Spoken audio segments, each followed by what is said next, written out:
नमस्ते प्रणाम। मैं राज पांडे और आप देख रहे हैं एनएमडी न्यूज। दोस्तों, अभी मेरी मौजूदगी है गांव ग्राम सभा भोजे मऊ, जो फतेहपुर थाना क्षेत्र जिला प्रतापगढ़ के अंतर्गत आता है। और यहाँ का आपने वीडियो 2-3 देखा होगा, मैंने डाल रखा है हमारे चैनल पे कि यहाँ एक कमल जी थे जिनकी निर्मम हत्या कर दी गई थी। बारात गए थे, महाराजगंज बारात गई थी बरऊपुर गांव में, और वहां पे कुछ अज्ञात हमलावरों ने उनके ऊपर रात में हमला किया और तुरंत ऑन द स्पॉट उनकी जो है मौत हो गई थी। तो उसी प्रकरण में हम लोग आए हैं और ये कमल के पिताजी हैं, थोड़ा आगे आ जाइए। कमल के पिताजी हैं, इनसे बातचीत करेंगे। तो चाचा जी ये बताइए, अब तो कमल जी रहे नहीं। जी सर जी। हाँ, कुछ पता चला उस दिन झगड़ा हुई किस लिए थी? सर हम तो वहाँ थे नहीं मौजूद। झगड़ा हुई कैसे, क्या हुआ, ये हमें नहीं कुछ पता है। तो बाद में 12-1 बजे रात हमें पता चला कि उनसे मार हो गई है, उनको मार दिए हैं लोग। तो एक हमारे पूर्व प्रधान जी थे, बताए कि स्थिति बहुत गंभीर है। और थोड़ी देर के बाद 15-20 मिनट के बाद फिर बताए कि उनकी डेथ हो गई जौनपुर पहुंचते पहुंचते।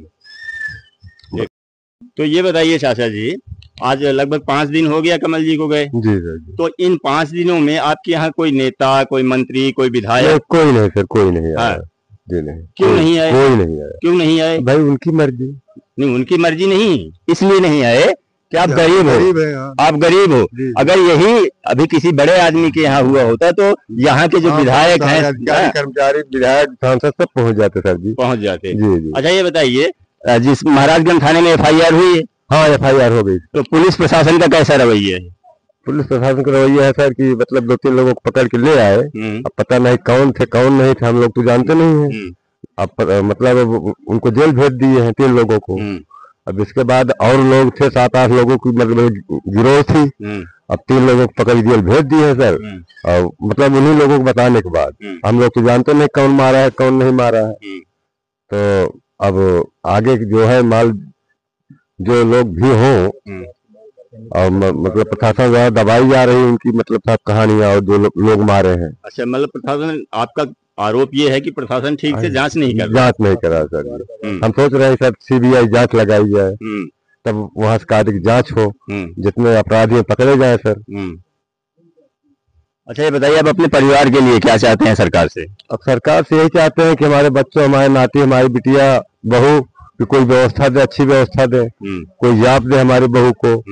और मतलब हमारे नाती को पढ़ने लिखने में कोई सहारा मिले। हमारे पास 1 जमीन भी नहीं है सर, वही हमारा लड़का कमाने वाला था। दोस्तों, आप भी समाज में देख रहे हैं, जान रहे हैं, सुन रहे हैं, ये कमल के पिताजी हैं। और एक बाप के लिए सबसे कठिन दिन यही होता है कि जब उसके बेटे की लाश उसकी कंधों पे जाती है, वो बाप उसी दिन टूट जाता है, खत्म हो जाता है।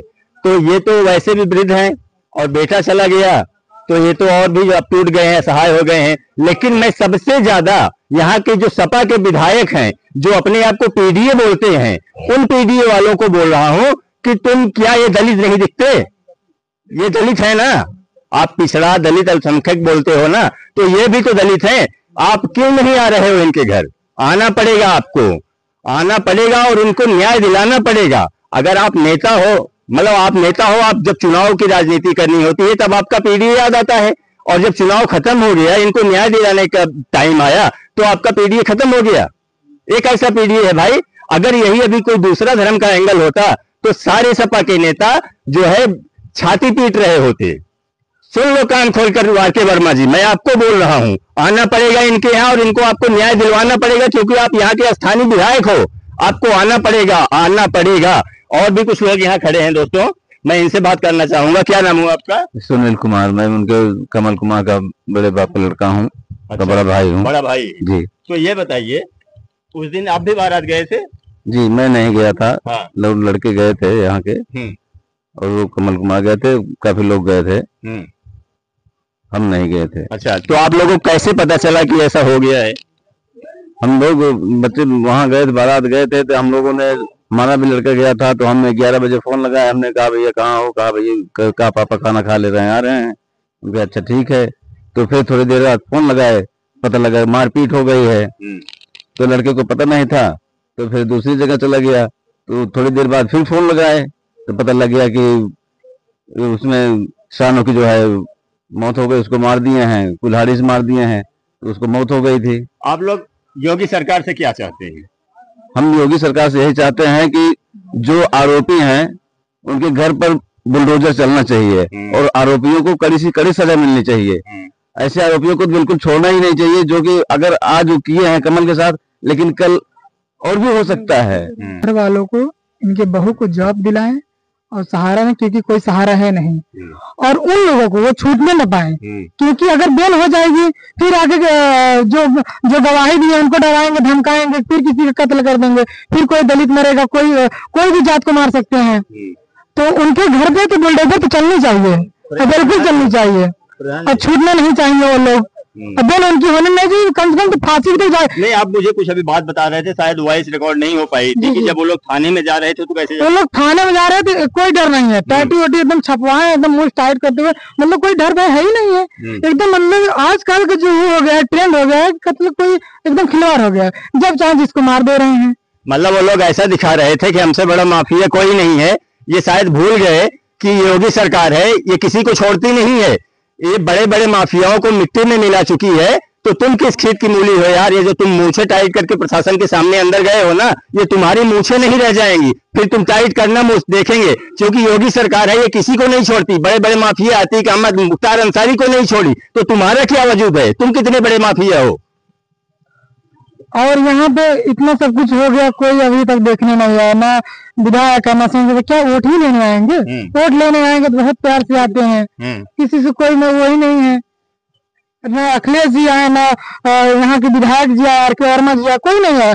बल्कि मैंने भी किसी से बोला हाँ कि यहाँ तक बात पहुंचाया जाए, लेकिन अभी तक कोई वो नहीं है, कोई सुना नहीं हो रही।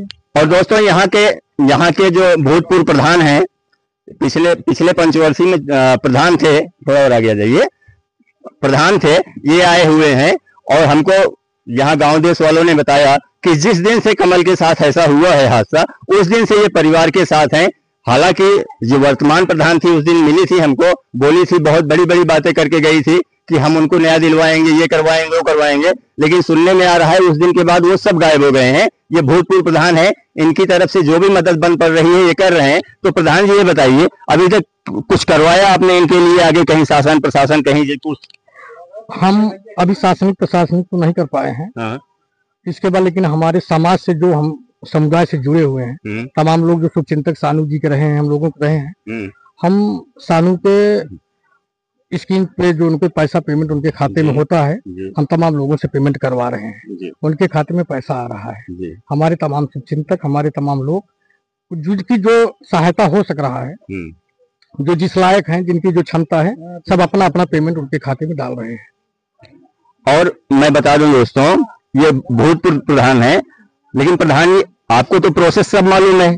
आप लेखपाल को बुलवा सकते हैं, लेखपाल आपके बोलने पे आ भी सकता है, लेखपाल आएंगे, रिपोर्ट लगाएंगे, कागज बनेगा, इनको कुछ आर्थिक मदद मिलेगी, ये सब तो आप करवा ही सकते हैं। पूरा प्रयास करेंगे, लेखपाल को भी बुलवाएंगे, कानून के पास हम लोग जाएंगे, जहाँ से जितनी इनकी आर्थिक व्यवस्था हो सकेगी इन परिवार के साथ हम लोग। लेकिन ये जो बातें मैं आपसे बोल रहा हूँ, ये जो वर्तमान प्रधान है, अभी तक तो उनको ये सब कार्रवाई करवा देनी चाहिए थी ना। अब भाई उनकी प्राथमिकता है, वो उनको भी चाहिए, मदद करना चाहिए, गांव का मामला है। अब हम उनके विषय में बहुत टिप्पणी टिप्पणी क्या करें ही नहीं। ठीक है, आप विपक्षी हो, टीका टिप्पणी नहीं करोगे, लेकिन जो सच्चाई है उस सच्चाई को तो आप बोल ही सकते हो, उसको बोलने में तो कुछ। अब सच्चाई का मतलब है कि भाई प्रधान है, उनको भी जिस तरीके से मदद हो सकता है करना चाहिए, करवाना चाहिए। जो काम मैं आपसे करवाने के लिए कह रहा हूँ, ये काम उन्हीं का है, और उस दिन मैंने उनको बोला भी था, उन्होंने हमसे वादा भी किया था। अब लेकिन मैं जब यहाँ आया तो पता चल रहा है कि प्रधान जी आ ही नहीं रहे हैं उस दिन से। अब उनकी नहीं आ रही बात है, नहीं आ रहे हैं।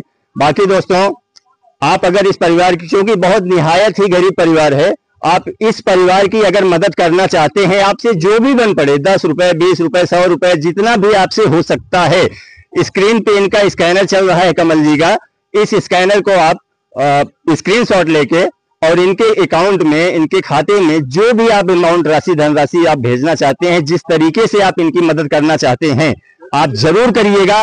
दूसरी एक रिक्वेस्ट है आपसे दोस्तों, कि जो भी मेरा वीडियो देख रहा है, इस वीडियो को दबा के शेयर करो, क्योंकि देखो दोस्तों, शेयर करने का पैसा नहीं लगता है, लेकिन आपके एक शेयर से इस परिवार की मदद होगी, और जितना ज्यादा आप शेयर करोगे उतना ज्यादा इस परिवार की मदद होगी। तो आप इतना तो किसी के लिए कर सकते हो, क्योंकि एक आदमी चला गया, बुजुर्ग माँ बाप हैं, अब तनहा उनकी औरत है, 2 छोटे छोटे बच्चे हैं, अभी कमल जी की 2 बहनें हैं जिनकी शादी करनी है, तो कहां से होगा, क्योंकि जो कमाने वाला था वो तो रहा नहीं, वो तो चला गया। तो अब हमारी और आपकी समाज की जिम्मेदारी है कि इनको हम कितना ज्यादा से ज्यादा फायदा पहुंचा सके, इनकी मदद कर सके। ये आपके कंधों पे है, ये अब आपके कंधे पे है कि आप कमल के परिवार को किस तरीके से, कैसे भी, कितना ज्यादा से ज्यादा मदद करवा सकते हैं।